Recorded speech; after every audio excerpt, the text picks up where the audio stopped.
You didn't expect that. We're back in the stew, baby. We're in the stew. We're in the stew. All right.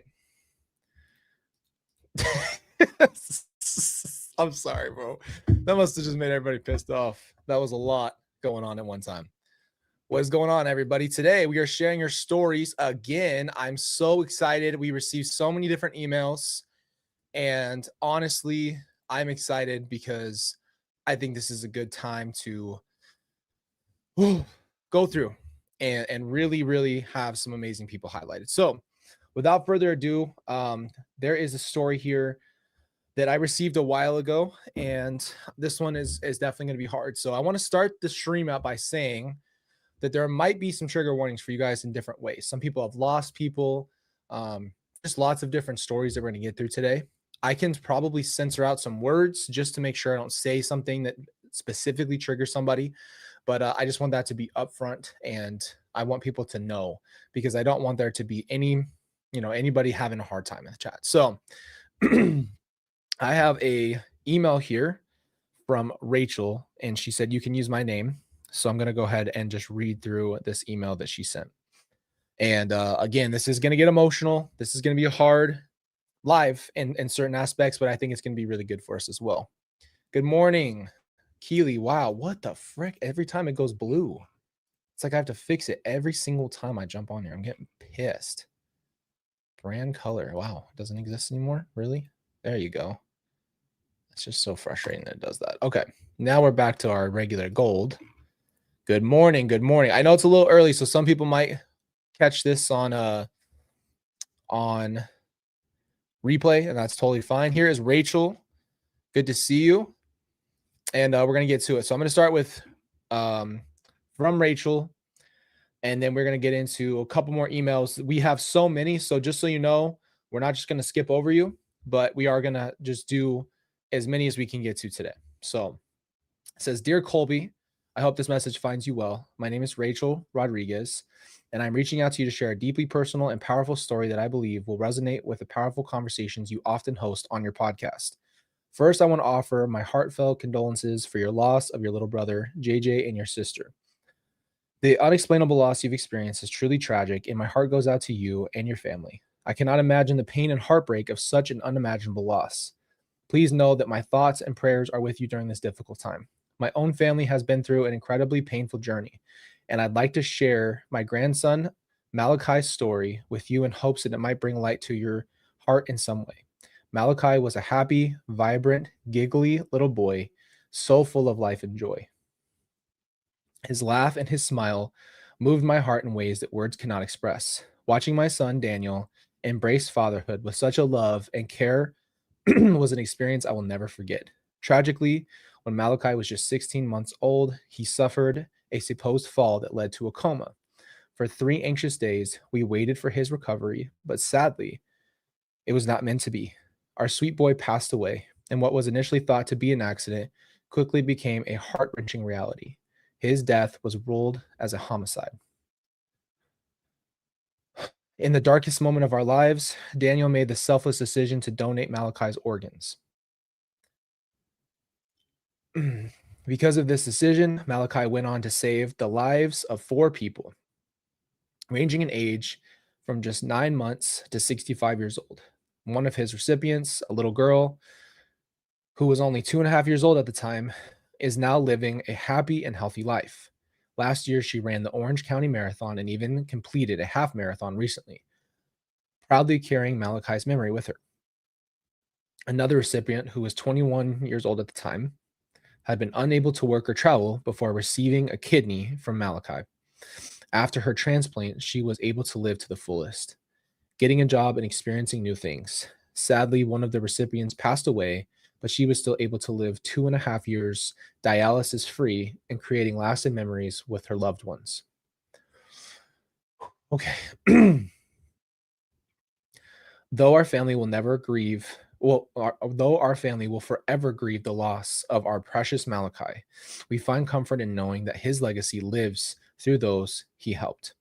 In time, God revealed to us that Malachi was meant to be a hero donor, and that all that his life was, though short, was a beacon of hope for others. In addition, the emotional journey of an organ donation, our family also fought for justice in the courts. After a long and painful trial, the person responsible for Malachi's death was sentenced to 25 years to life in prison. Though a tragedy, my hope is to share Malachi's story with the world.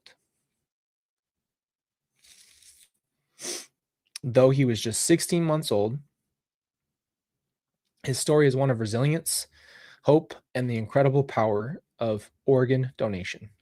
We are blessed to have developed beautiful relationships with some of his recipients and their families. Their joy and gratitude for life are a consistent reminder of the miracles that can happen through organ donation. I would be deeply honored if you consider sharing Malachi's story on your podcast. His story is not just about loss, but about the miracle of life and how a small boy's legacy continues to touch so many lives. It is a message of hope after tragedy, and I believe it could inspire your listeners in powerful ways. Yes, Rachel. And I have pictures here. I don't want to share them though, if you do not want them shared. Rachel, if you are here, thank you so much for sharing your story. If you're okay, Rachel, with me sharing a picture, I can show it because I'm trying not to cry here. Like sob. Okay, so Rachel said we can share them. So these were the pictures that she sent. I'm trying not to bawl my eyes out right now. Hold on. Okay. Look at this beautiful little boy. And here's Brooke, who received a heart.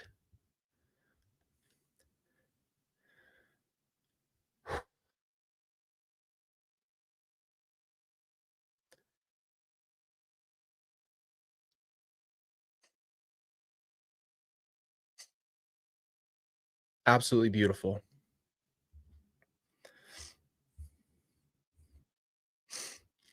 Absolutely beautiful. Thank you so much for sharing your story.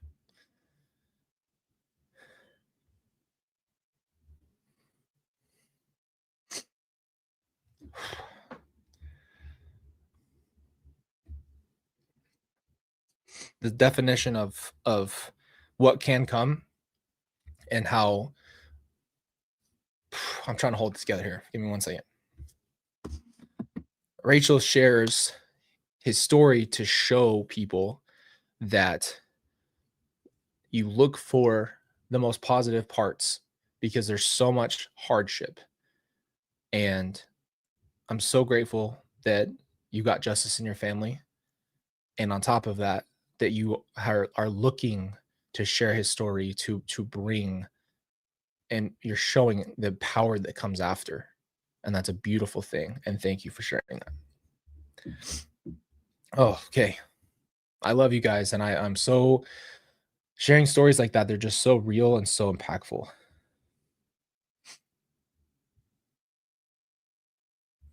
All right. We have another one here. It is going to be anonymous. So I'm going to read it carefully just to make sure that I do not say names if there are names. So if I have a pause, that's what I'm trying to do here. And that's why I didn't pull them up on screen, guys. Even if you guys tell me that you want me to share, I don't want to pull your anything about your emails or anything on screen. So I just like to read them to you. Rachel says, "You inspire me, Colby, to persevere through my loss. God bless you and your fellows, our fellow Scar Warriors." Thank you, Rachel. And you inspire us as well. And I'm trying not to sob right now because it's just the beauty of what you're looking for here is to help other people walk through their hardships. So that's all you could ever ask for, is for people to understand that you have to somehow find the positives in your situations. And it's not easy, especially in stuff like that. Like, this doesn't feel like there is anything until you start to look around and really hone in on what the blessings were, and to say, I'm so grateful for the time I had with somebody that I loved. That is so profound. It's a profound place to be. It's a profound place to be. So thank you again, Rachel, and just love and blessings to your family. Okay, we have another email here. It says they'd like to be anonymous. So it says, "Hi, Colby and Kelsey. While sharing my story, please I'd like to remain anonymous, so I'm not going to say anything else. Okay. It was really weird to log onto your live earlier and hear you talking about stories, healing, support. Ironically, it is the anniversary of when my story started, so it hit me in all the feels. I had unknowingly just worked my last shift in the ER after nearly 20 years. Typically 12-hour shift, average patient load, but one particularly will stay with me forever.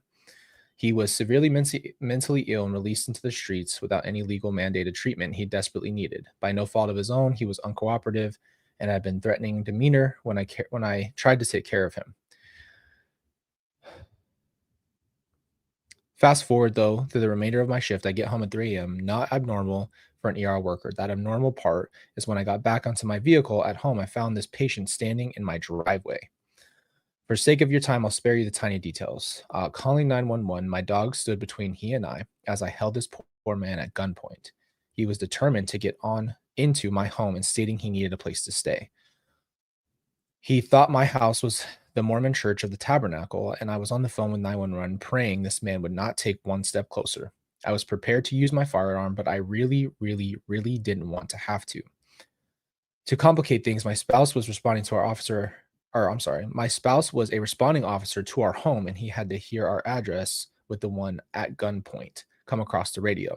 To be clear, this man was a victim. He didn't understand what was going on, or his actions had put him in danger. I may fear for him, but I don't blame him. He didn't, I may fear him, but I didn't blame him. He did not get the help he needed. He was taken away uninjured, thankfully. While physically safe, I felt like I lost everything that night, a career that I couldn't return to after that. The feeling of home was gone. I lost my safe place. I experienced flashbacks and nightmares. I searched the feeling of safety for years to follow. I spoke out.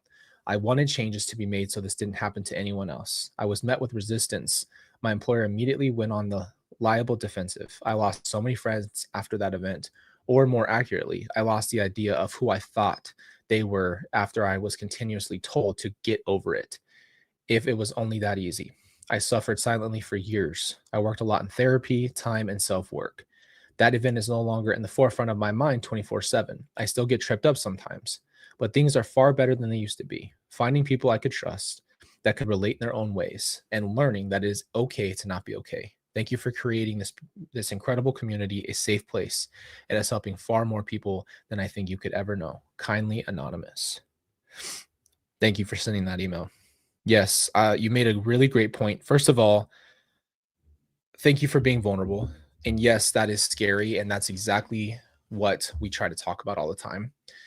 People that don't experience it a lot of times are quick to brush you off and they're quick to say it doesn't matter. Then you suffer in silence because no one wants to hear it. Then you lose people you thought were your friends. Because we talk about this all the time. And I don't want to get on a huge tangent here, but I just want to kind of touch this for everybody who's listening. We have this idea, we have characters that we build in our head of others. And when that character gets broken or these big things happen, a lot of times people will show their true colors that they were never really there for you when it's a really big moment. And so you really realize, oh, I didn't have the friends. Yes, or get over it and move on. Exactly. That's a big thing that people kind of think or say because they didn't experience it. You made a great point that you lost your safe place. So then you're in the fight or flight.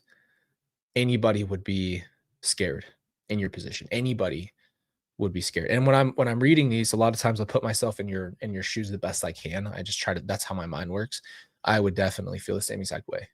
I would say, I never want to go back to this house because I don't feel safe anymore.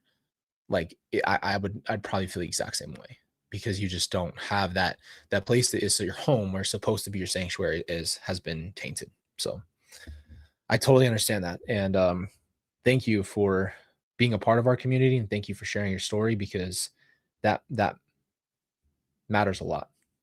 It matters a lot. Okay. We got another story for you guys. We'll probably do a few more with you. I want to read all of your stories. So just know if we don't do it on this episode, we have next week and we'll get to it. Also, mods, I'm so sorry. I forgot to message you today. So that was my bad. I forgot to tell you guys about the live because I posted it yesterday. And so I just forgot to hit you up. So I'm sorry. So thank you guys for being here. It's good to see you. Welcome everybody coming in. I know it's a little early for some people, I guess, over here in the West, on the West side. It's a little early. It's like 10 o'clock. I guess for me, that's not early. We've been up for 5 hours, but I know usually we do a little bit later. So that way everybody's kind of going on in their day. All right, we got another one here. And thank you guys so much, by the way, for being very clear on your names. I love that. That helps me a lot. I don't ever want to say your name or somebody in your family's name if you don't want it. So we do have Monica, aka Army Mom, on the channel. And we see Monica all the time. She's amazing. She's here for so many of our videos, and she's just been a really huge part of our community as far as being in the chat with you guys, just being amazing and supportive. So I'm super excited to share her story. But oops. Okay, there we go. So Monica wrote, I feel that I need to call this our story, as my son, now 29, is a big part of why I'm still here. My husband passed away on this very date in 2007. So this, yeah. So this story seems appropriate to relive some of my continual heartaches, even after all these years. My husband suffered tremendously from cancer for 7 years. He was only 51 years old when he passed away. At that time, he went to heaven. My only child, Andrew, had just turned 11 years old. Talk about a life-changing and shattering event. We have been married just 15 years. I was even more the sole provider of the us now. The one who had had the health insurance benefits. In my darkest hours, I had to keep going. How am I supposed to navigate life now? How am I supposed to do house repairs, car stuff, and raise a shattered boy without a dad? As the youngest child of 5, my family all lived in another state. I felt alone. I felt broken. I felt helpless. Yet when I looked at Andrew, I knew I had to keep going, even if it was just 1 second at a time. He looked to me for everything, and I wanted to prove to him how strong I could be. The strength came in numbers. Though the years of not knowing how to change a bike tire, how to tie a tie properly for the 8th grade graduation, how to be a mom and do dad things. Though every hurdle, and trust me when I say this, there were many, I looked at him and vowed that we were going to make it. Selling the family home, which is all he knew, to pay for an astronomical medical bills that were stuffed in shoeboxes, was devastating to him. He soon made friends, and we settled into a place on the other side of town that became home. Andrew was always a good kid, but became a difficult teenager. Ticketed for driving without a license with a friend to wanting to quit school at 16. I kept asking myself, how could this be happening? I did not raise him this way. Heavy sigh. My folks came in from Oregon on many instances just to let Andrew know his mom was not alone in this mess. It still didn't help. He quit school at 16 and wanted to be the man of the house. He wanted anything but. He went to work at Wendy's, and every night I picked him up and I continued telling him how important an education was if he ever wanted to get a good paying job, like the state, which is where I worked, and a GED wasn't going to cut it. All of a sudden, after another complicated year of serious street racing ticket, attorney stuff in court, and watching a broken-hearted mother cry herself to sleep at night, the light came on. By the grace of God, he let the light shine bright not only for him, but for me. There was hope. He re-enrolled in school and had a lot of catching up to do. When the principal of the high school let us know it was going to take 3 years to graduate, Andrew proudly said, I can do this in a year. Well, he sure did. Not only did he graduate at 18, a super senior, he graduated with honors and a scholarship to our local community colleges. Andrew decided after a year college was not for him, but he worked locally as a roofer until he decided 3 years ago to move to Tucson, AZ, where he worked in construction, starting his own business as a general contractor, which is a difficult being self-employed. It is not an immediate cash cow everyone thinks it is. I did my very best to help support his dream. When it came back to his mind, the military was his ultimate dream. Fearing he was too old, he was 26, the ship sailed. Lo and behold, his ship came in. Andrew called me and told me that he had just visited with a recruiter from the armed forces. I lived in Washington and had just dealt with the sudden death of my father at age 90 and all the life-changing episodes brings. Holding my mother together, who lived in Oregon, was frail from Parkinson's disease. The world just kept throwing the hardballs. However, Andrew told me that his testing scores were so high he could go into any branch of the military. Oh boy. He chose the Army. The Army chose him. 2 quick ship in 2 weeks, and off he went. Sold everything he had, vacated his apartment, and found a place for his truck, and he was headed to Fort Benning in Georgia. He signed for 6 years. The day he went in basic training were quiet. I tried to stay busy, but I had just retired from my job. I was too determined to be an Army strong mom and to get those push-ups in. Missing him and never forgetting the words he told me when he left. I am so sorry, Mom, for everything I put you through, every stupid thing I ever did, and for all the trouble and heartache I caused you. Those words clung to me, and I cannot even explain. He was on the phone with me and was very choked up. I knew he meant it, and I knew then, and I held on to my faith all those years for this kid to turn his life around and be someone. Literally be a significant person in the eyes of our family, but also in the eyes of this great nation. Andrew is 29 now, Colby. He is a sergeant. He is a ranger, and he is stationed in El Paso, Texas at Fort Bliss. I have not seen him since last Christmas. His whole life, he is my whole life's work, Colby. God heard my prayers of desperation in those teenage years where I never prayed so hard in my life. I prayed then and I prayed more. I pray still. I never remarried. I lost the love of my life in 2007 and vowed just to keep my husband the love of my life forever. For those who are barely hanging on, who feel hopeless, there is hope.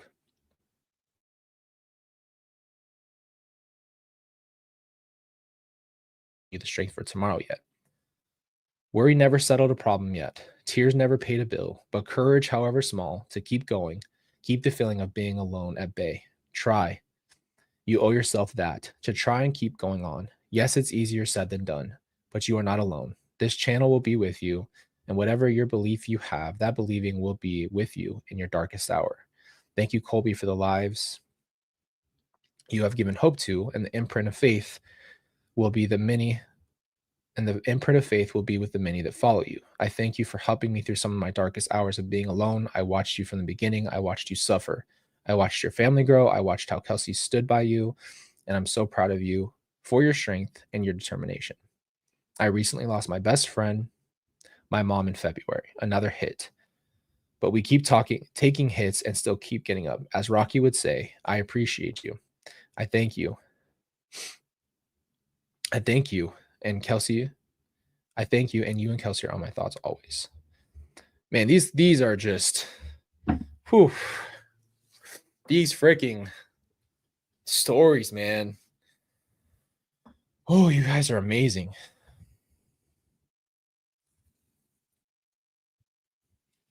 Man, I want to give we need some kind of like round of applause for everybody who's sharing their stories. So I don't want to clap in the mic; it's too loud. Maybe we get a hand rub for everybody or something. I don't want to be loud, but I just want everybody to like thank you for being vulnerable and sharing your story. Monica, thank you. You're amazing. Thank you for being a pillar of strength and sharing that. It's amazing. It's amazing. I hope I don't sound dumb, but I'm very proud of your son too, and it's just amazing. It's amazing to see people, overcome hardship, and you guys are all real life examples. This is why we do this. This is why we do these stories, so others know that there's more. There's more. Every day, everybody's going through something. So let's just start rubbing. That's the new rub. You can give them a clap, give them a rub, whatever you want.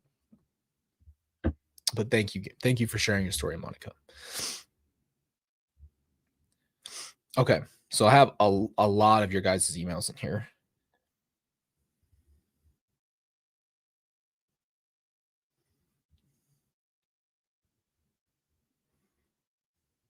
Let me find the other one I have right here.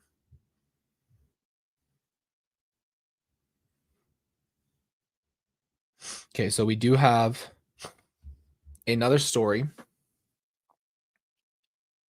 It does say the word trigger on top. And I just want you guys to know that right up front. This one's a little bit shorter. It does say trigger. And so what I will do is I will just, as I'm reading for you guys, I will just blank over certain words, or I'll say, I just won't say the words. Okay. I'm not going to say your name just because I didn't get I didn't clarity here that says that you wanted me to say your name. So I'm just not going to say it just to be safe. So it says, this is my story. Almost 12 years ago, I became a foster mom. I got a beautiful, tiny little boy. He was drug exposed and his name was Jacob.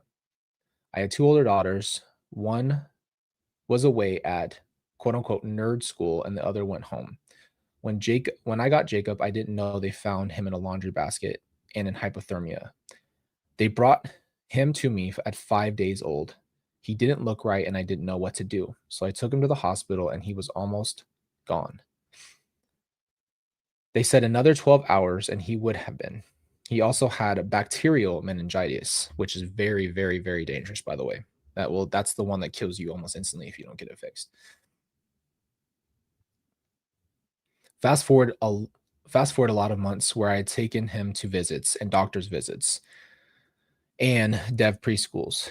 He was adopted by me at 20 months old. We knew the long-term effects of drugs, and he was on DX with autism. Fast forward, and school was a nightmare. In 2022, we sold our house and moved an hour away so Jacob and his sister, by then, bio mom had another, and I adopted her also. She had autism as well. They made it sound like the best place in the world. It was cult-like, and I fell into the belief. I didn't know that they were running a fight club. They were making kids run without water as punishment. They would make kids scrub toilets with paper towels and no gloves. Director was charged, and 3 teachers now waiting justice. Jacob's case is sitting at DHS because director is friends with the DHS supervisor. Jacob's behavior is getting worse from all the abuse. He's expressing what he can't put into words. He is now 11 and has just left a psych hospital because he wanted to pass away. I didn't know everything that had happened at that school, but I know that I don't know everything. It hurts my heart that they have been through so much in their life already. We need help getting justice for Jacob and Addison. And then she attached 2 different articles from the USA Today on their charges not pertaining to her children. And so there's 2 different articles that were down here. Obviously, that's horrendous. I don't even know what to say about that because I never experienced what you've experienced. But I do know that knowing about how JJ was and how, he barely survived through the stuff that was in his system, the drugs in his system, and then having him, hold on, Ava, and having him, have his autism and having all of those, the uphill fight he has, and everybody who goes through that, just is so heartbreaking. They're so heartbreaking and they're so strong. And it's just a different level of resilience that those amazing kids go through. I'm sorry for everything they've been through, but they're special, special, special people. They really are. They are. So I want that to be out there. Our kids are very excited because we're going to take them to our state fair. So they're having the time of their lives. They're screaming. Okay. So I got another email here. We're going to go one more. Let me read her bottom email again. Okay. So good. Thank you guys. Yeah. So if you do, I want to go ahead and stop. I'm going to read some chats real quick. I'm going to send this to any of you. If you're feeling that you want to share your story but don't want your name said, that's okay. I will honor that. You can send all of your emails and your stories to askcolbyj@gmail.com, and I will read your stories without your names.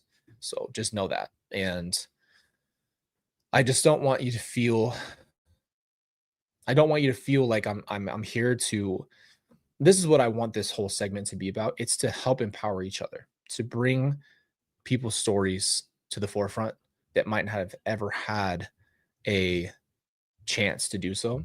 This is not about anything other than sharing that and sharing in power. So thank you for being vulnerable and sharing your stories here. And we'll continue to do that the best that we can. But yes, just send your stories to askcolbyj@gmail. And in the title, in the heading, I want you to put, you can share my name or not. And then I will, and if you miss that, it's okay. You can, I'll, just resend another email on that thread if you don't want your name shared. That's okay. We have people who do anonymous, and that's totally fine. Exactly. I don't want you guys to be feeling alone in your life. You're not. And a lot of times when we share our stories, it's insane how many people actually have experienced what we've experienced or understand it in some capacity. And it's insane. But look how many people, thank you. Exactly, Keely. Like, how many people here are in our chat who you would never know how strong they are, what they've faced, the adversity they've gone through. That's why this is like no other. This community is like no other. Because you guys get it, Megan says, it's so hard, but such a blessing to be an autism mom. I love that. It is. And that's the thing. People like, it's hard. It's hard to have, a child that does have special needs, because you're having to do so much more. You have to learn, you have to educate yourself. And then, you have to learn how to completely just reteach yourself life. And then, they have a harder time with different things. But at the end of the day, it's a blessing because they're such amazing, special children. They are. And there's something about them that I feel like, I don't know how to explain it. They're just so special. So special. Yeah. I already knew these story times were going to make me cry. This. Oh, man. I'm really trying to hold together. I'm really trying. I'm really trying. Okay. I think I'm doing a decent job here. All right, I've got another one for you. If you're feeling like you want to get your story in here right now, you can. Again, if I don't have explicit permission from you to say your name, then I'm not going to do it. Okay. And I just want that to be a manner of respect. So please, if you do send me an email, please explicitly say, yes, you can say my name, or do not say my name. So you can either say, I want to be anonymous, or you can say my name. So in this one, I don't have that. I do have a trigger warning in this one as well. So I want that to be known for anybody. And I don't want there to be, I just want to say that because there's a trigger warning. So thank you also to all of you who are being so understanding and passionate in that way to make sure you mention trigger warnings. I really appreciate that. Okay. So the email says, hi, Colby and Kelsey. I've been watching your channel since 2020. I'm so happy that Jesus has healed your heart in so many ways. Thank you for sharing your journey. And thank you for shedding light on the truth of Jesus Christ. There's so much to my story, and I will send it in parts. This is part 1. Please give the trigger warning. This is my story. Names have been changed. You can call me B. Okay. My story is a long one, so I'll send in parts. My story starts with Jesus. I don't remember much before I turned 5. For a reason, the shadow at my door. My mom raised us in church and taught us about Jesus at home. She wasn't perfect, but she loved us so purely. There were times I remember hiding under a blanket so the shadow couldn't see me, or for some reason, it still found me. I regularly changed the narrative to the monster in my closet. My vision began to fade, and the doctor said I was going blind. They gave me thick glasses, and of course, I was teased at school. I was running down our driveway and stepped off and broke my foot. My school had a big flight of concrete stairs and was not easy to travel with crutches. Again, teased about my last name. My mom would take us to tent revivals when we saw them. One we went to, I saw healing, people being saved, and demons being cast out. The hand of God was moving so freely. The evangelist settled down in our town as a pastor. We began to attend. My foot had been mended, but I still had the vision problem. The quote-unquote pastor announced that God was going to heal someone's eyes that night. I told my mom that it was me. She was too shy to take me, but I told but told me I should go for it. So I ran. The pastor asked me if I knew who Jesus was and if I believed he could heal me. My answers were, of course, yes.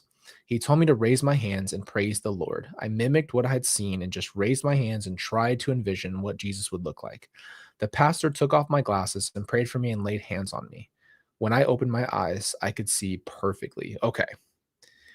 Holy moly. I was so excited that I ran around the church shouting that I could see and crying. The doctor confirmed that I had perfect vision except for a small astigmatism, and I didn't wear glasses again until I was in my 40s. Normal age changes. Thank you, Jesus. Years went by and the shadow in my years went by with the shadow in my door. My mom and dad separated when I was 8 and divorced when I was 9. At the same time, my uncle, dad's brother, went to prison for SA to his children and me, but I never told. There was a group that would visit schools back then in the 70s. They talk to children about your body being your own, and if someone touches you, you don't want it, please talk to someone. Well, that was when I realized it wasn't normal. I was still about 8 at the time. One weekend, my dad picked me up for a visitation in his sports car. Then he placed his hand on my leg. Fear filled me. I remember who the shadow was. I told him to take me home.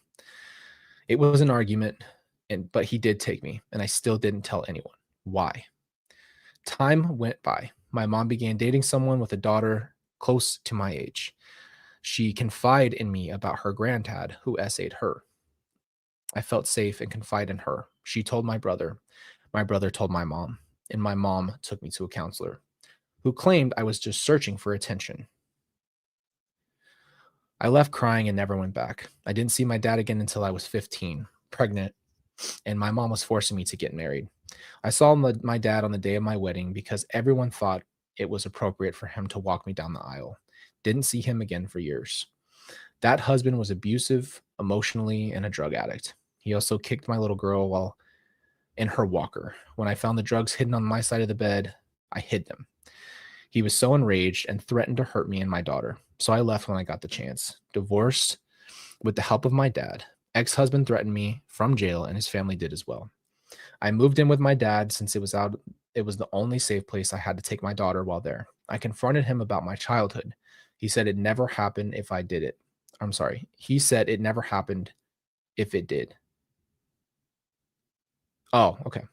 And it was my fault. I left crying with my daughter. Years go by without seeing him or talking to him. In the vulnerability, I married someone who I thought was very nice, but he was an atheist.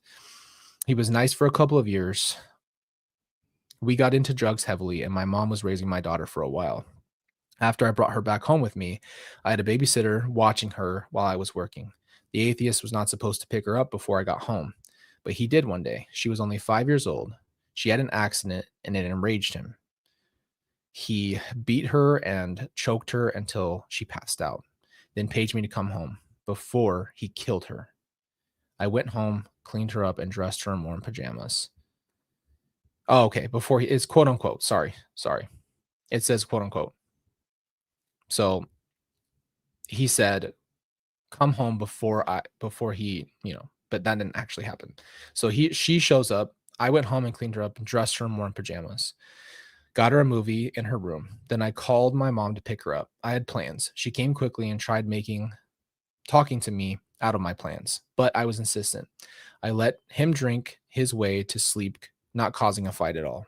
And as he slept, I stood over him ready to implement my plan. Then I heard a loud voice yell, "Stop, my child. Thou shalt not kill." I fell to the floor in tears. Then I got up and left. I took my daughter to the police station and pressed charges. He never saw the inside of a jail cell. First offense, ex-military, deferred adjudication. After 7 years, it was cleared from his record. I fell into a deep depression, and brought me to the Lord brought me to myself. Soon after I rededicated my life to Jesus, he delivered me from all the drugs, the drinking instantly. Thank you, Jesus. There's so much more to tell, and I will continue another time. God is good. Holy moly, man. I don't know if I can do another one. Thank you for sharing your story.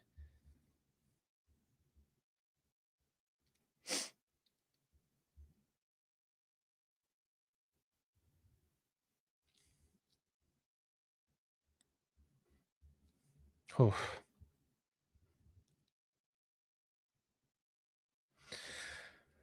Oh.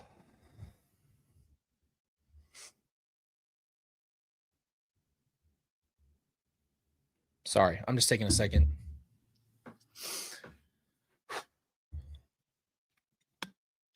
You guys are survivors. This is why we're the Scar Warriors.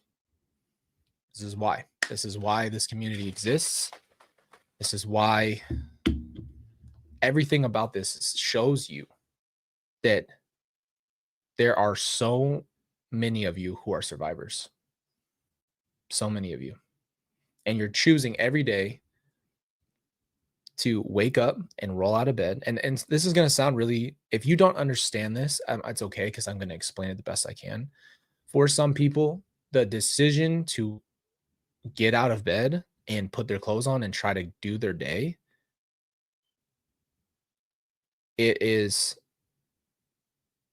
the hardest decision when you've gone through stuff like this. Some people just, it's so, you don't know how to even have a functional life. You'd rather just let yourself go. Like you just really hope that you don't have to deal with the pain anymore. So for some people today, the hardest thing they've done so far was decide to take a shower or to eat food or something of that nature. It's very real. It's very real. And this community is here to highlight the survivor and to give others, encouragement and empowerment. So I want that to always be the message that we leave in this world is there's so many of you who've been through so much and you're survivors. You're not victims, you're survivors. So thank you for sharing your story.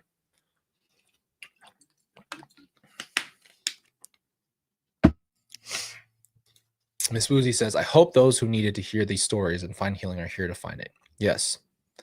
And I know this is probably, I don't, and again, this is not going to be our most popular thing for people, and that's okay. I don't care. I want this to be for the people who want to listen to these really raw stories. And, for me, it's eye-opening. It's eye-opening because my first thought after everything, and after I kind of got out of it, so not my first thought, but like one of the major moments of breakthrough for me was thinking to myself after I started to pick myself up is the only thing I have here left in the wake of my life is to try to help someone else. That's it. That's all I have from this story. My family story and my story is to hopefully help one other person. And that was seriously the goal. And I was too scared. I was too scared to do this. I've never told this story, so I'll tell you a quick story of mine, and then we're going to read another email. One quick story is, a couple years ago, I hadn't, done YouTube for a long time, and I was just working, and I had a really, really great boss, more like a friend. He was an amazing man, great example to me, and just more than a boss for sure. And we were, discussing life, and I told him my goals. I told him that I was really suffering in that time still. I was really suffering. I was having a really hard time. And he and I somehow got on he's like, well, what do you want to do? Like, what do you really want to do?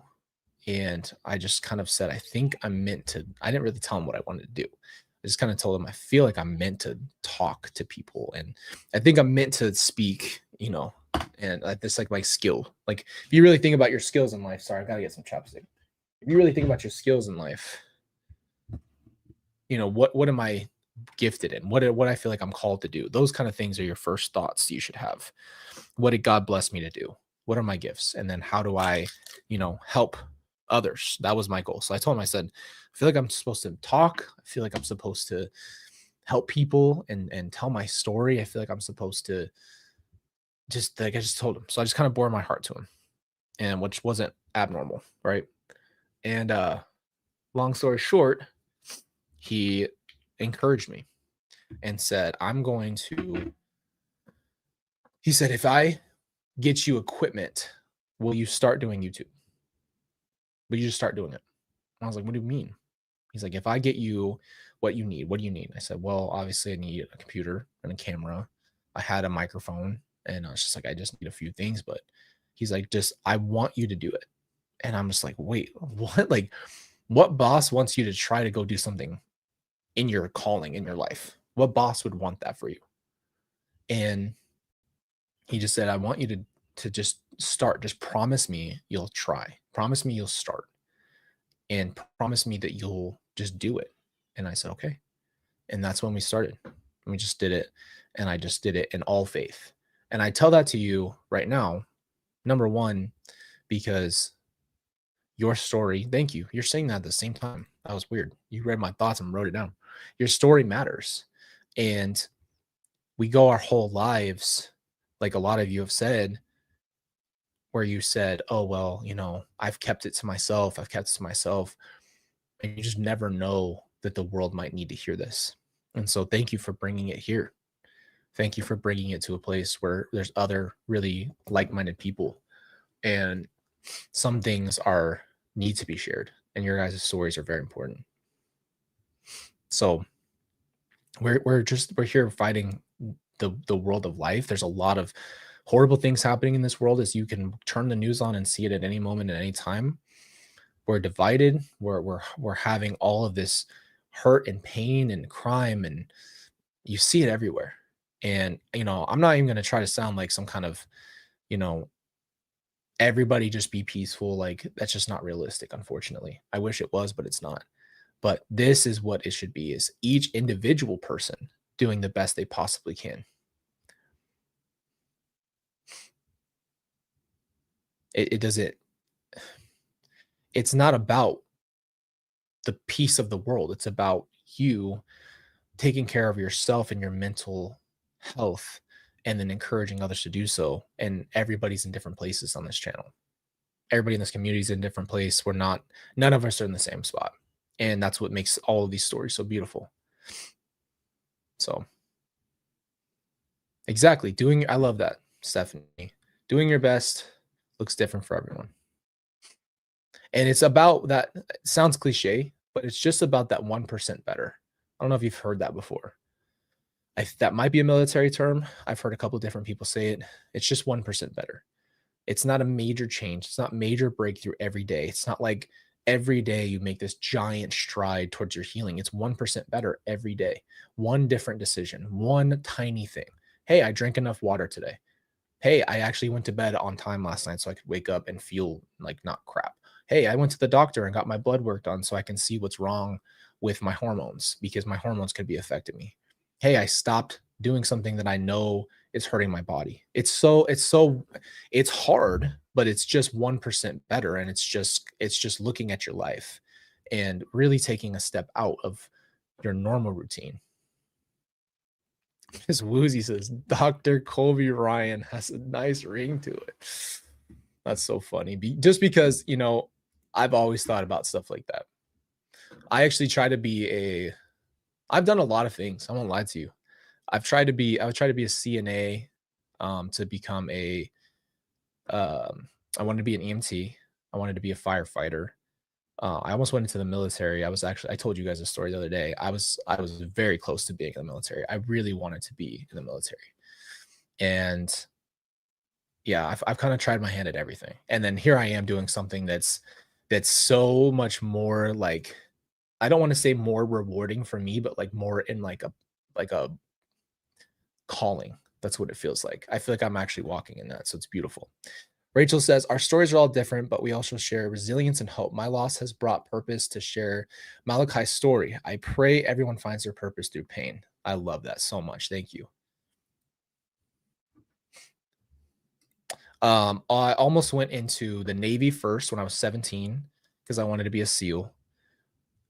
And then I went to the Marines, and then I ended up I almost was able to join the Army, and they DQ'd me so the military had DQ'd, or I'm sorry, not the military.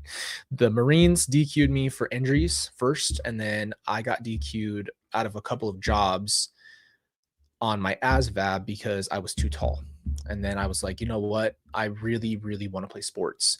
And so my life's dream was to be a basketball player or a football player.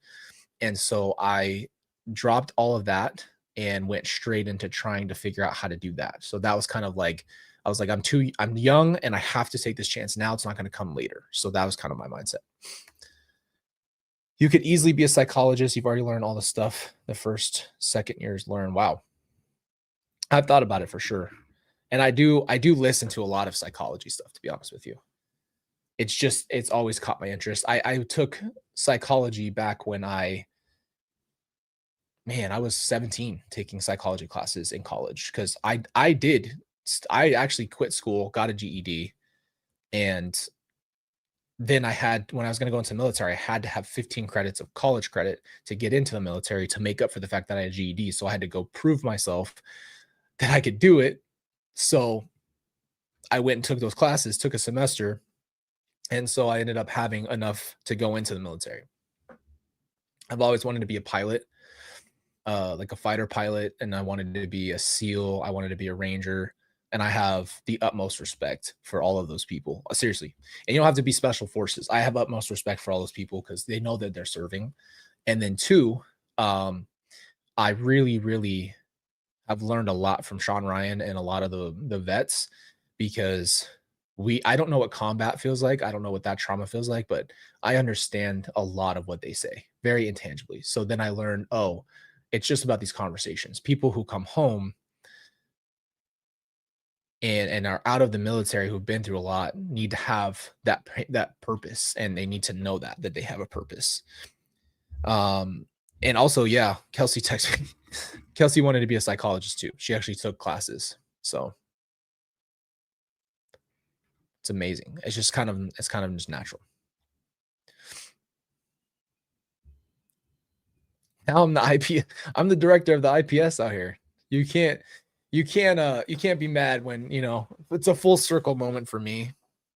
I've had probably on my record, I've taken down, Carter's probably been down about maybe 4 times a day.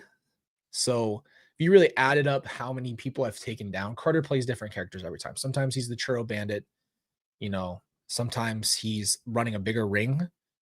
Sometimes Carter's someone else. Sometimes it's Ava. She doesn't like it, so I don't really do it with her because she doesn't like IPS. She likes to actually be on my side, so she wants to be the arrestor, not the arrestee. And sometimes Riley just attacks you. I have a video on my phone of Riley punching me in the face without any warning. So, we've got some stuff going on.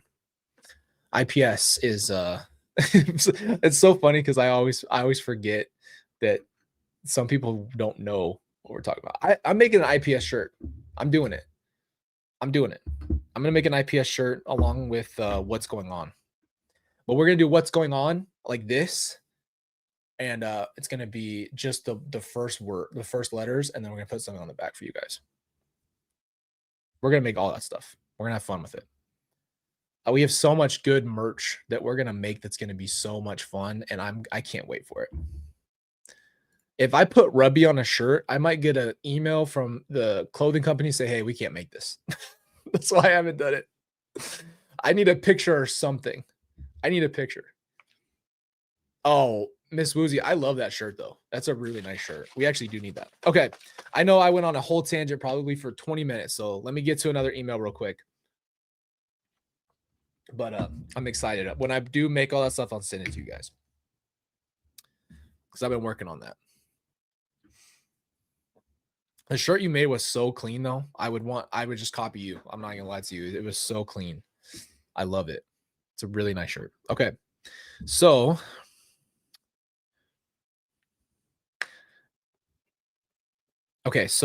she did say it's okay to say her name. Her name is Teresa. She did say that she said, I had to condense it. Now I know how hard it is because you're writing it to so it's hard because it's so much of your life being written into Word. And so you feel like you have to condense it. So I totally get that. It's okay. I think it will make sense. All right. This is going to be our last email of today. And then we will come back next Saturday and we'll keep going. Oh my gosh, Michelle. It's going to be 2 hands like this, and it's going to say Rubby. We'll see if they'll actually let me print that. Okay, here we go. Hi, Colby. My name is Teresa, and here's my story. This is a long one, but honestly, the short version. My love to the family. About a week before my 23rd birthday, I was sleeping on the showroom couch. Freaking jets flying by, as loud as they could ever be. Hurry up, Maverick. I don't have time for you. I'm trying to break the sound record out here. Sheesh. I don't even know if you guys can hear it, but it's loud for me.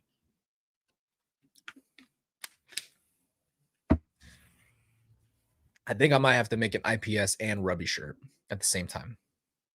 That might be. It might. Oh my gosh, IPS on the back in big bold letters, and then praying hands, and then I'll put Rubby small. Maybe I'll make Rubby look like a tattoo on a hand. I'm getting way too many ideas right now. Okay, here we go.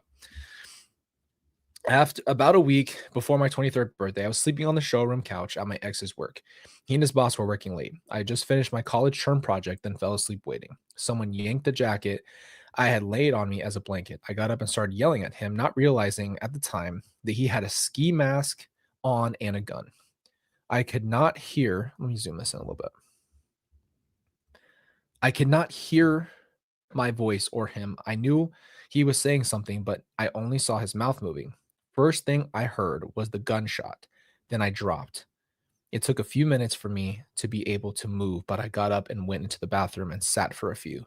To this day, I have no idea why I went into the bathroom. Then I got up, and when I laid back on the couch until the robbery was over, which was about 20 minutes or so, and my ex and his boss came to me. They took all the handsets to the phones, but luckily the boss with a very small phone they did not find, so he was able to call 911. I had no idea I was shot by a gun up to this point. For some reason, I had thought it was a paintball gun, and only seeing red on my fingertips probably did not help. Your mind works in mysterious and amazing ways while in shock. It did not let me know that my blood was all over the showcase floor, bathroom, and couch. I asked them, do paintballs really hurt this bad? This is all I could think about why someone would want to play this game. You can laugh. This is the only humorous part of the story. No, I just want to stop right there. Like, first of all, how strong you are. And secondly, I think you're exactly right. It's the shock, and your body doesn't know how to comprehend what just happened. And I think you're a total bad A because you didn't even think about it. You were just like, that's crazy. So they did not know whether to laugh or cry, but did advise me that I was shot by a real gun. I did not know my body was in shock, but at this point, I went into complete shock. My body got cold and I was shaking, even though the comforter was put on me while I was waiting for the ambulance. I was taken by ambulance to the emergency trauma unit where I went into emergency surgery. I was told I was told I did code once, but they were able to save my life. This is where it got shocked. I got shocking news. The month prior, I was extremely sick with the flu, which apparently went into the morning sickness because I was told that I was almost 4 months pregnant. I got freaking goosebumps all over my freaking body, bro. Okay. Amazing thing was, much as the bullet traveled through my abdomen, the baby was not hit. They found the bullet in the bathroom. It fell out of my lower back. The bullet entered the middle of my chest. They discovered once that they opened me up and saw my uterus and had no symptoms of pregnancy, even though I had still had my monthly cycle. They had to piece it all together, and the vena cava vein repaired my liver and what they call the sludge on the gallbladder. My pancreas was also injured, but since they cannot do anything to repair it, we had to wait for it to heal on its own. I did not have any food or liquid in my mouth for over 2 months. I had calories through an IV. No fat due to the pancreas was not liking it. When I was 6 months pregnant, I made the decision to do the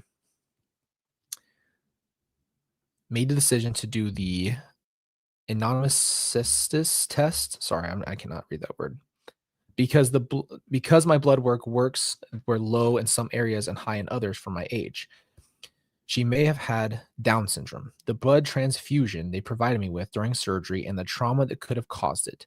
I never met anyone with Down syndrome, and I knew it was a lifelong process if she was. I wanted to know and prepare as much as I could.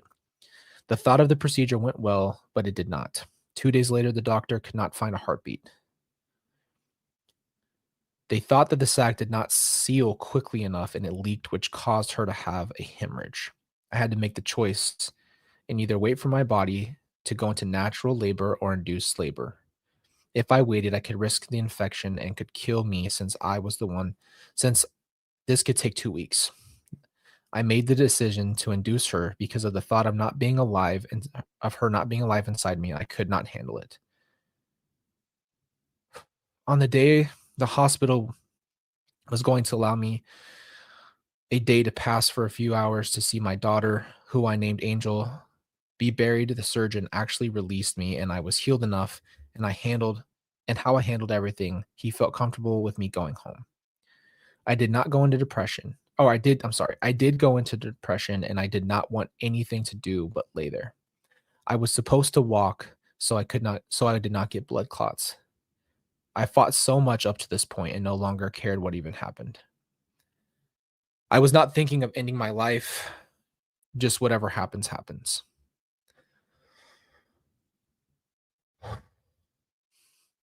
I was told by the surgeons I should not be here. The only thing that they can think of is since I did not know what it was really going on with my blood was pumping normally. 10 more minutes and I would have bled out. They advised due to the pregnancy, I was in the hospital for 2.5 months. I do live with the nerve damage in the leg from the shooting as well. This is when I realize I have to learn to live my life with PTSD. I fortunately I fortunately do not have it bad as some. In the first year, I had episodes 3 to 5 times a week. If there was anything negative around me, for example, a car accident, I saw the bad, not the good. Once I got out of my relationship with my ex at the end of the same year, which was toxic in itself, I was able to start my own healing journey. Right before we split, we would get into arguments where I would shut down because I had so many emotions inside me that I could not articulate or understand. It was not until I was at my friend's house and she had music videos on. There was a video of Crawling from Lincoln Park came on. I into a trance, kind of watching when the music, and it looked like my friend and said how I felt. I looked at my friend and said how I felt. It was the first time I was able to make sense of my feelings, and it turned into the Hybrid Theory album because that's what I called my anthem. Every song articulates me and my emotions at that time. I tried therapy in the beginning once, but everything he said I already was doing, so I felt like it was not for me. But I always tell people to try, you never know. Most important thing is that you figure out what works best for you to start healing. I know I will never be 100% healed but I am okay with that. The biggest thing for me is to be surrounded by positivity. Negativity is around too long and is a trigger for me. When I listen to the album, it would be as if I was listening to an episode on and putting it on repeat. Now when I listen to it, it reminds me of how far I've come from that person. I will be 48 in December, and I have been able for the most part keep my PTSD at bay. Now when as traumatic things happen in my life, there's the most trying time recently was during the pandemic when everyone had to wear a mask. I would have anxiety going to the store since everyone had a mask on. It totally makes sense. Even though it was a different mask, I got I got better over time. I still see the ski mask they wore, and instantly it gives me anxiety. The first year the movie Pearl Harbor came out, my ex worked on the equipment at the theater, and I watched movies. They replayed Pearl Harbor for me and a friend, and thank God no one was there because at the end, spoiler alert, when Josh Hartnett's character dies, it sent me to a very bad episode because out of everything that I was saying, it made me realize how close I really was to death. It took me a long time to watch the end of the movie, which shows me another way of how far I have come. I have spoken countless times over the years and never thought to write it down until you mentioned to share your story. This has been very therapeutic for me. So I want to thank you for doing this, even though in this short version there's a lot more throughout, but these are the key points. My daughter will be 25 in January, and I think about her all the time. She'd be 25 in January. As much as I wanted her, I know now I was meant to have her through this ordeal. I was meant to have her through this ordeal only. I fought harder for her. I did blame myself for a few years that it was my fault and I took the test, so I killed her. That's what I told myself. My friend was able to help me understand no matter what, it was not my fault. So in 1 year, I suffered two traumas. The only good thing is that I didn't have the only good thing is that I don't have a tie that the X to it all. I hope that this came across as good. It is very hard to put into words without feeling like it's rambling. I've always hoped that part of my story could help even just one person somehow. It was worth it. I want to thank you again for allowing me to share my story of survival. Oh my gosh. Wow. Wow.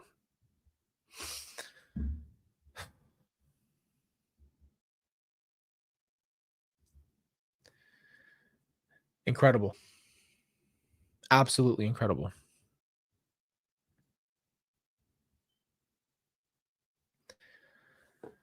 I'm pretty speechless. What one thing I'm so grateful that you shared is you did what we talked about the other day in our video, which is why do victims blame themselves? We always tend as people who go through something to blame yourself. What did I do wrong? How is this my fault? It's easier, you know what? It's actually just easier to blame yourself. Like there's something about our human nature that just seems to it's like, oh, if I blame myself, at least there's somebody to blame. At least there's something to make sense to it all. That's how it feels. It feels as if it's so ingrained in us to have some way to place blame. And so victims blame themselves all the time for things that aren't their fault. And you live with that. It takes years to get over that. Years, lifetimes sometimes. Some people never leave that place. They never hear the fact that, you know what, it's not your fault. But it feels like that. It feels like that. Exactly.